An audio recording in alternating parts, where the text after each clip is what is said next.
اور اپنی جوان بچیوں کو دیکھ لو جن کی عمر 10 سال سے بڑی ہے. یاد رکھیے گا 10 سال سے بڑی لڑکی کے اوپر پردہ فرض ہو جاتا ہے.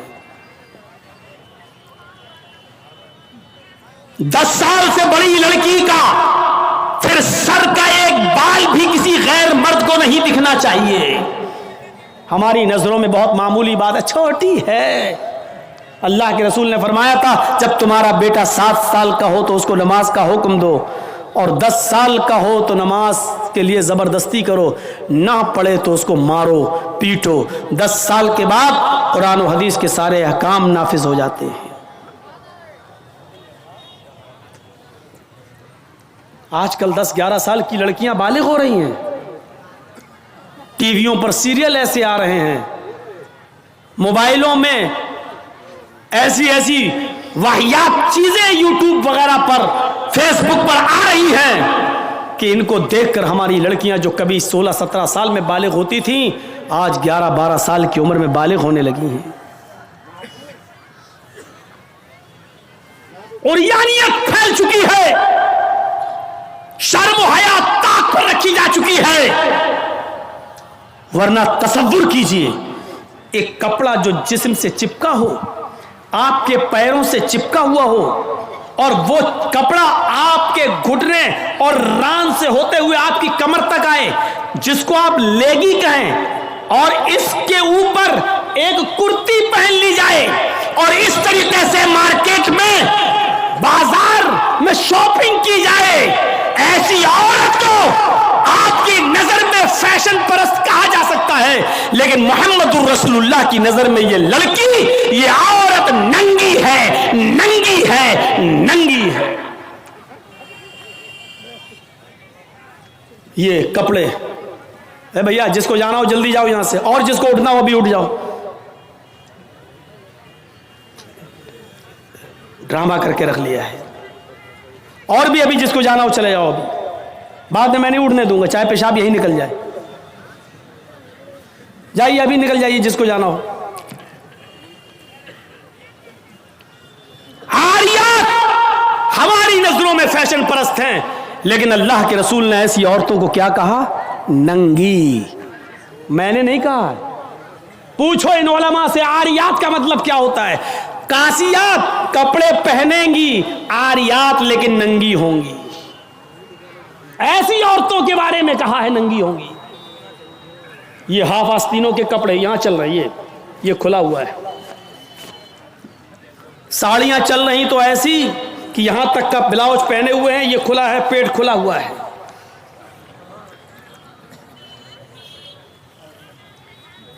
اور جو چند برقعے اب چل بھی رہے ہیں بہار بنگال میں، پہلے تو چلتے نہیں تھے، تو اب برقعوں میں بھی ڈیزائن چلنے لگی ہے.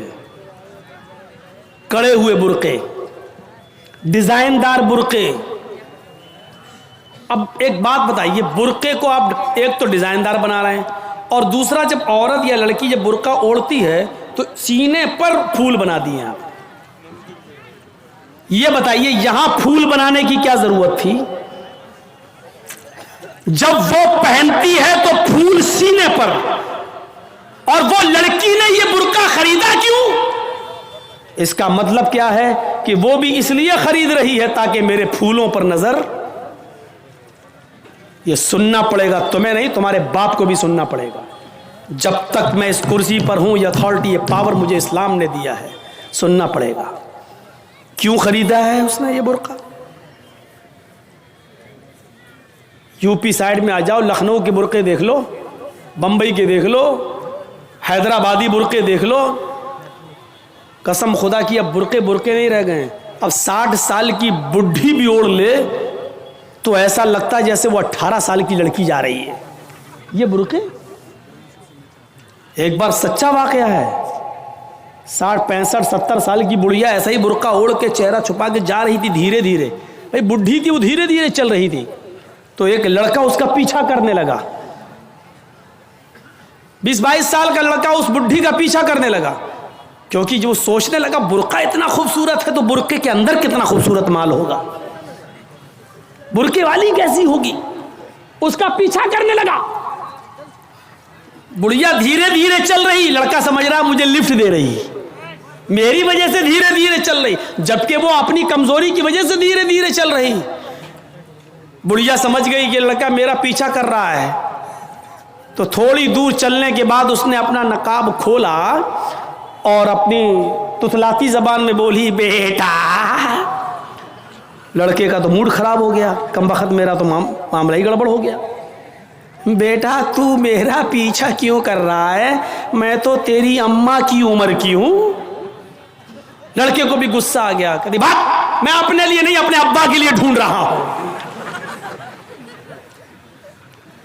اب 60 65 70 سال کی بوڑھیوں کو ایسے خوبصورت برقعے پہننے کی کیا ضرورت؟ برقعوں کا مقصد جو کبھی تھا پردہ، لیکن آج ان کا مقصد بھی وہ نہیں رہ گیا۔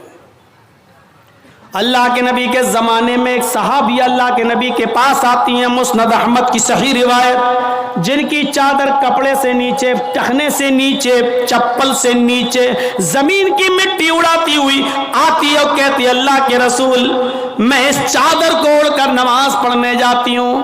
آپ نے کہا چادر اتنی نیچی ہونی چاہیے؟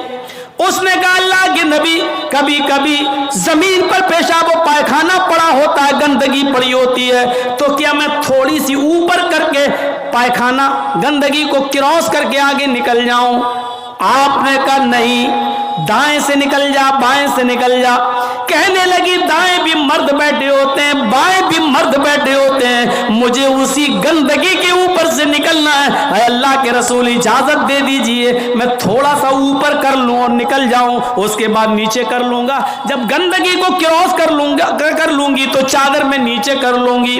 اللہ کے نبی کہتے ہیں اگر مرد دائیں بیٹھے ہیں بائیں بیٹھے ہیں تو تو اسی گندگی کے اوپر سے نکل جا۔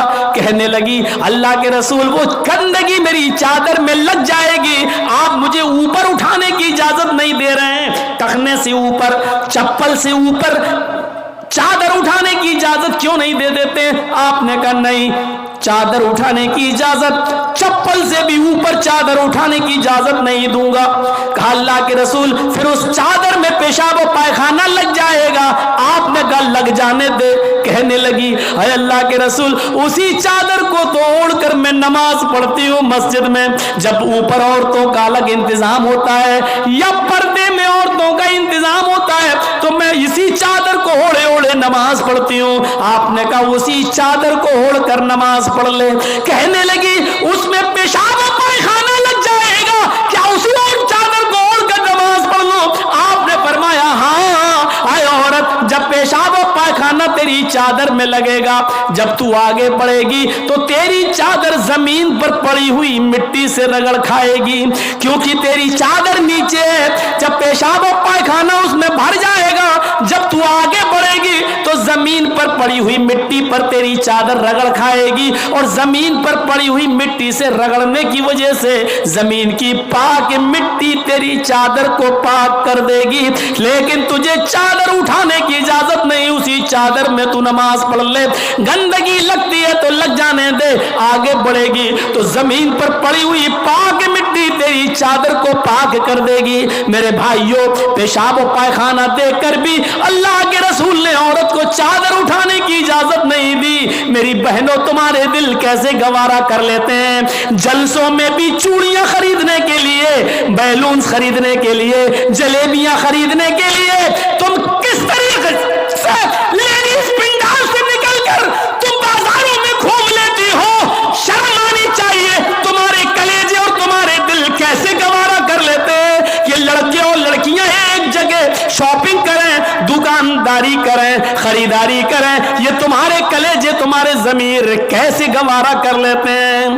جبکہ اللہ کے نبی فرماتے ہیں لا یخلون رجل بامرأۃ الا کان ثالثهما الشیطان، کوئی مرد کسی عورت سے تنہائی میں نہ ملے، کوئی مرد کسی عورت سے اکیلے میں نہ ملے کہ اس میں تیسرا شیطان ہوتا ہے، اس میں تیسرا بہکانے والا شیطان ہوتا ہے۔ میرے بھائیوں اسلام کا قانون یہی ہے، اسلام کا نظام یہی ہے، ایک عورت اس کا شوہر مر چکا ہے، عورت کے پاس بہت زیادہ پیسہ ہے، وہ حج کرنا جانا چاہتی ہے، شوہر انتقال کر گیا، اب عورت اکیلے حج کرنے نہیں جا سکتی ہے، جبکہ مستطیع ہے، صاحب استطاعت ہے، حج کرنے جانا چاہتی ہے، اچھا کام کرنے جانا چاہتی ہے۔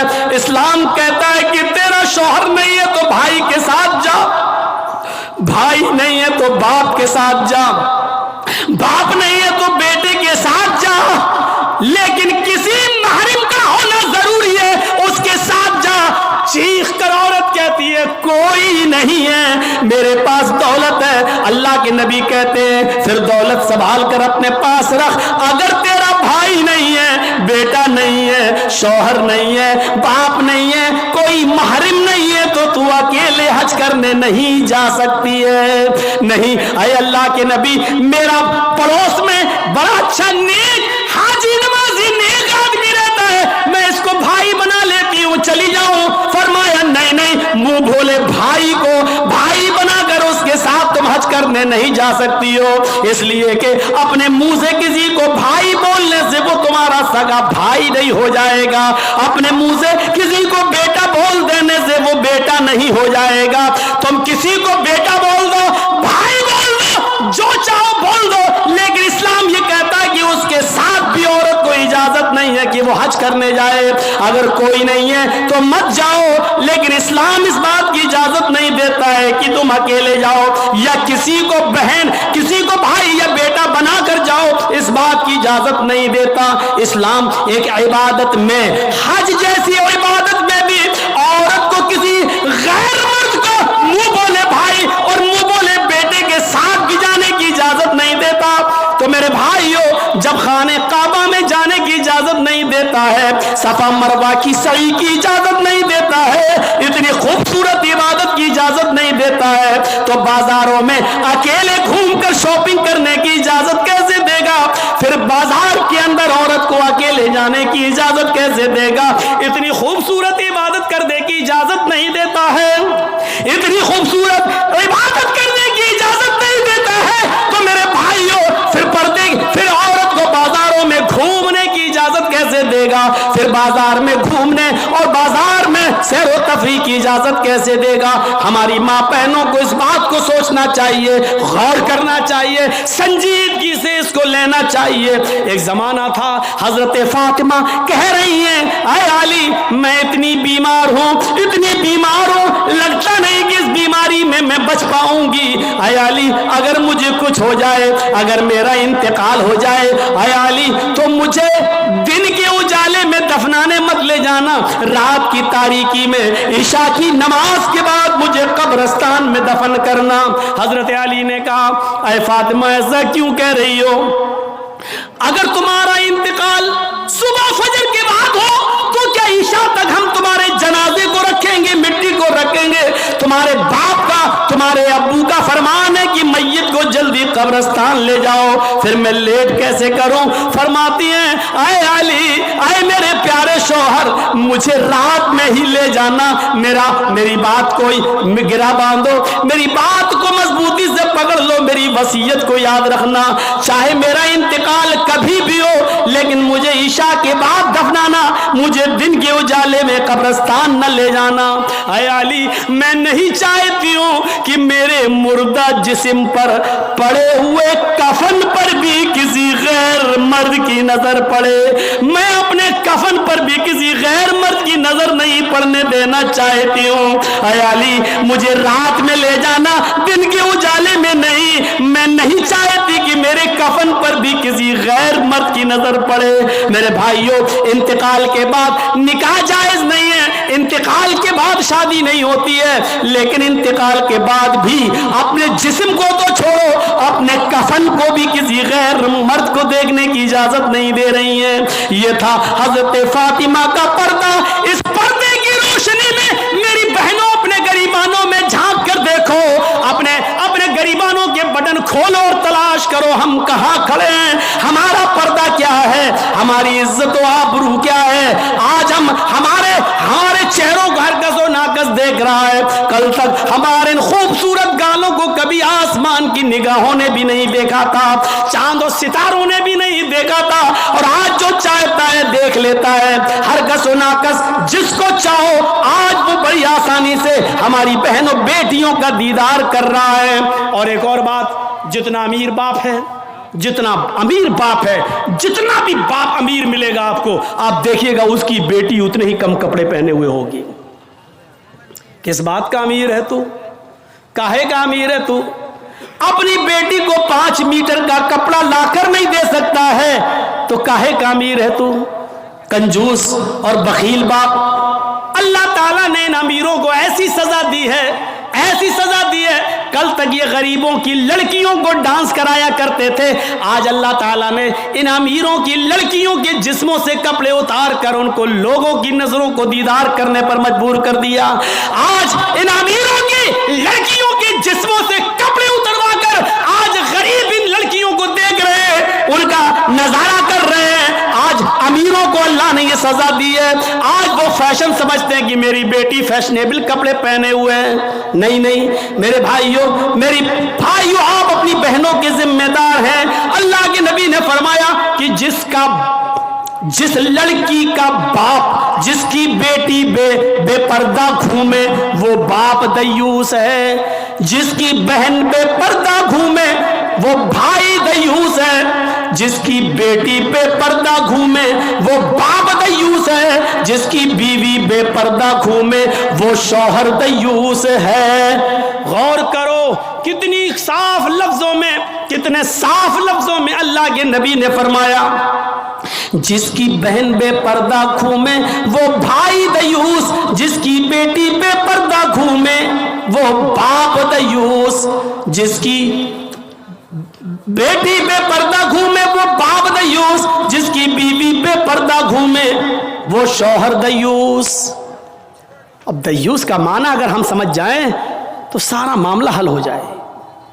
دیوس، دیوس کا یہ تو عربی لفظ ہے نا، اس کا اردو میں ترجمہ ہوتا ہے، سننے کی طاقت ہے؟ سنیں گے؟ دیوس کا مطلب ہوتا ہے بھڑوا، اور بھڑوا کس کو کہتے ہیں بتانے کی ضرورت نہیں، جانتے ہوں گے۔ بھڑوا کہتے ہیں اس کو جس نے اپنی بہن، بیٹی یا بیوی یا ماں کو غلط کام کرنے کے لیے کسی اڈے پر بٹھا دیا ہو، چکلے پر بٹھا دیا ہو اور ان سے غلط کام کرواتا ہو اور ان کی کمائی کھاتا ہو۔ عربی زبان میں اس کو دیوس کہتے ہیں اور اردو میں اس کو بھڑوا کہتے ہیں۔ کتنا سخت جملہ استعمال کیا اللہ کے رسول نے۔ مولانا جرجیس کو آپ کہہ رہے ہوں گے یہ کیا ہو گیا اس کو؟ اللہ کے نبی نے کہا جس کی ماں بے پردہ گھومے اور بیٹا اپنی ماں کی بے پردگی پر کچھ نہ بولتا ہو وہ بیٹا بھڑوا، جس کی بیوی بے پردہ گھومے اور شوہر اپنی بیوی کی بے پردگی پر کچھ نہ بولے وہ شوہر بھڑوا، جس کی بہن بے پردہ گھومے اور وہ بھائی اپنی بہن کی بے پردگی پر خاموش رہے وہ بھائی بھڑوا، اور جس کی بیٹی بے پردہ گھومے اور باپ اپنی بیٹی کی بے پردگی پر خاموش رہے وہ باپ بھڑوا۔ دیوس کہہ دو مولانا چلے گا، بھڑوا مت کہو، اچھا نہیں لگ رہا ہے۔ ہم کب کہہ رہے ہیں کہ اچھا لگ رہا ہے؟ ہم کو اچھا لگانا کب ہے؟ جب اچھا ہی لگنے لگے تو فائدہ کیا ہے؟ انجیکشن ایسے لگاؤ درد نہ ہو باسا، ایسا ہو سکتا ہے کہ انجیکشن لگے اور درد نہ ہو؟ انجیکشن بھی لگوانا چاہتے ہو اور درد بھی نہیں چاہتے ہو، تب تو ہومیوپیتھک دوا لے لو، میٹھی گولیاں کھا لو جو مرنے کے بعد فائدہ کرتی ہے۔